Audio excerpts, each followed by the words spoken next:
and welcome to my art department.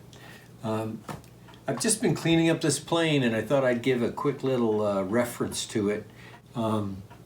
It's a Stanley N.42, which is a gunmetal Fillester bed plane. It's called a Miller's patent adjustable plow plane. Charles Miller had the patent for the design, including this sort of chariot shape and everything. But at any rate, this is a plane. It's not very plain. It's one of the most beautiful ones that they made. And let me show you a little bit about it. Let me first read to you from, this is John Walter's book on Stanley tools. This is interesting because this plane is a predecessor. This was a few years earlier than Stanley started doing the 45.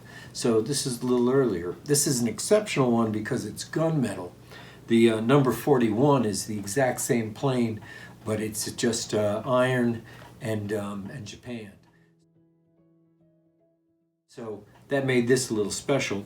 Then there's also the 3 and the 44, which is the same version in the iron and the gunmetal, except that it had no provision for getting a Fillester bed. And it didn't have the holes to take the Fillester bed. It was never designed to take the Fillester bed as this one was. So, so that's just a little difference. So under the notes of this plane, it's not the 42, but under the notes for the 41, which is that same plane, it says, considered by many to be the most beautiful and artistic plane manufactured by the Stanley Rule and Level Company. The earlier types are the most scarce and valuable, blah, blah, blah, going into the value. But it's an interesting plane, and it's a real beauty. This is not the earliest version by any means, but it's a nice one. And these were only manufactured 1871 to 1897 were the regular ones in the iron, and the 42 was a little less than that, 1871 to 1892. So 5 years before they quit making the Japan one, they quit making this gunmetal. So this was not in production very long at all. And then right about the end of, after this has been around for about 5 to 8 years, they started developing that 45, and the 45 became the go-to combination plane. Here it is in the 1892 Stanley catalog. This is one of the later years that it's offered.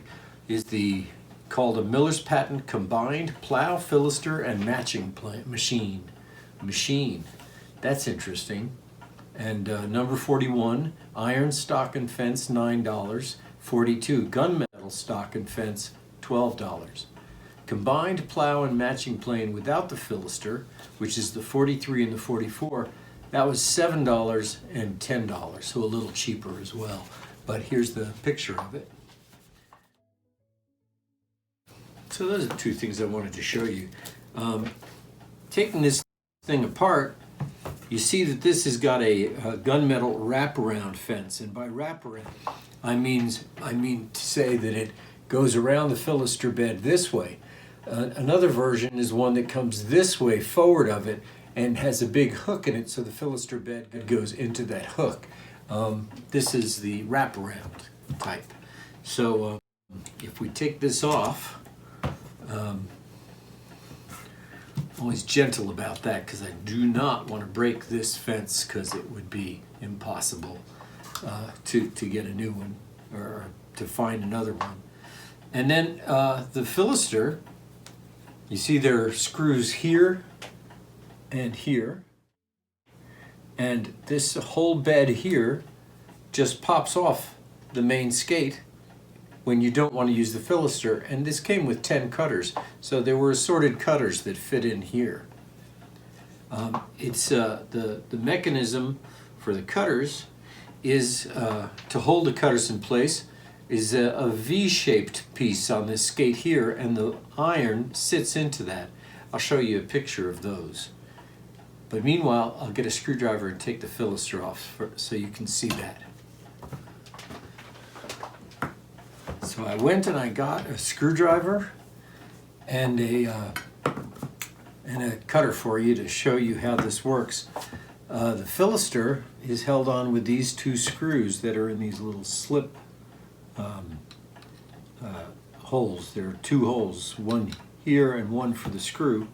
So you have to loosen that up a little bit, and this one here, loosen it a little bit.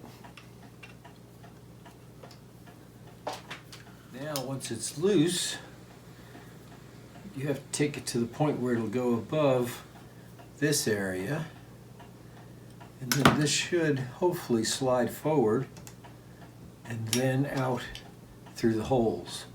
So you can see how that attaches there and then slides back. Let's take a look at the Fillester bed. The Fillester bed is beautiful. This all these scroll works here, and it's got a beautiful little simple curve to that cheek.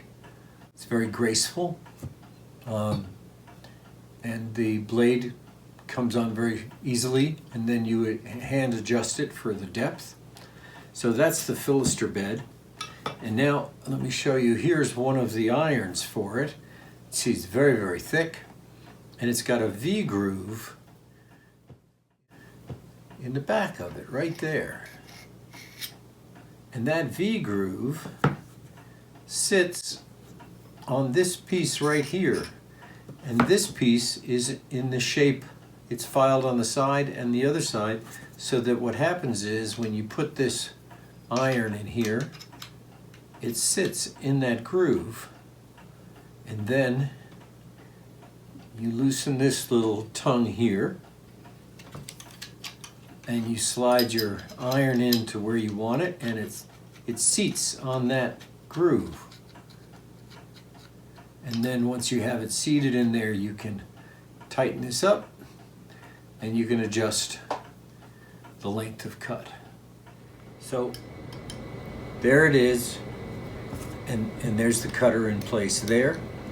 It's got a solid brass depth stop, and the piece that holds it on is actually, this rod is threaded all the way through the body, and then this is threaded onto that rod. So that bolt there is the same as that rod there. I happen to like the depth stops on these a lot. The brass and the thickness is very nice. This piece here has a bolt running through this part. So there's a bolt attached to this that runs through here, and it pushes down on the tongue that holds the iron in place.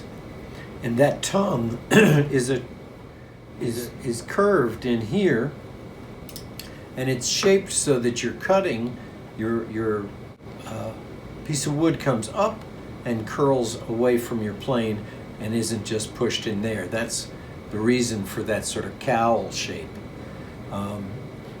This screw and this screw are what hold the tongue in. The tongue there is actually forked, and it fits around this piece here, like that. The rear rod does not go all the way through because they didn't have the rear depth stop, and this is before the slitter that went onto here. So there's no groove to accommodate that. This one's earlier. Here is the Stanley logo. And the Miller's Patent logo is always on the inside of the tote towards the top, and it's a sort of a round shape this way. I'll show a closer picture of that. So that's the main body, and then this is the fence. And the fence is also gunmetal, and it's really quite beautiful with all sorts of floral work down through here, and then the way this fans back behind. And so when you're putting the Fillester bed on, we'll do that real quickly. We'll take the iron out and turn it so that the Fillester bed is in the right position, which is this way, here. And let's switch hands, I think. So I hold it with this side, and that might give me a bit more control over where I'm going. So you want to start in these holes and then draw it back till it's in the back like that. And then we just tighten down these two screws. This one and this one. And those are countersunk so that they don't get in the way of the fence. And another little thing here that I noticed I didn't mention is that there is a tiny little slitter or a spur right here, very small, in the side of the Fillester bed for using this across the grain, cutting the grain of the wood as you go across on the cheek of a tenon, as you would with a Fillester bed. So now we have to fit this back on. And sometimes these can be touchy and you never want to just push them on. Just sort of wobble them and they'll find their way on. Sometimes if these rods are a little out of whack, if you loosen one when you put this on, it will adjust for it, and then you can tighten it up once you're where you need to be. So it's just a little trick. So now we want this to slip right underneath that Fillester bed, like that, and tighten these two down. And now you can see that that's how much of a tenon would be left if I were using this Fillester bed. But I could bring this fence in further and only use a certain portion of the blade, less than, say, the whole blade. But it's a very useful and beautiful plane. I hope you've enjoyed that. I think I've shown you everything, and I hope you'll come back again and see me. I usually do this out in the shop, but I recently cleaned up this room a little bit, and I thought since it's cold outside and there's snow on the ground that it might be nice to come inside for a while. Anyway, hope to see you again soon. Everybody take care.